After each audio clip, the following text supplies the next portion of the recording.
baxışdan, içib şərabdan gözyaşını gizlə. Eyləmə nifrət, küsmə həyatdan, yoxdur günah bizdə. Gəl içək dostum, yalançı çıxdı sevdiklərimizdə. Düzələcək hər şey deyə, deyə bir ömür başımızı qatdı hey.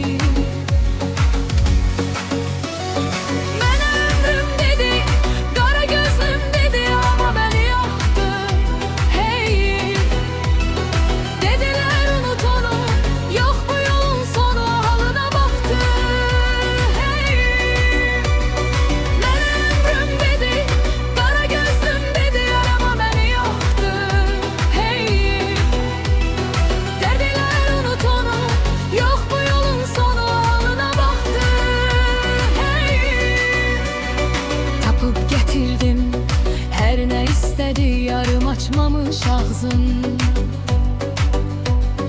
Verdi məhəbbət ona xoşbəxtlik, mənə dəlilik kağızım.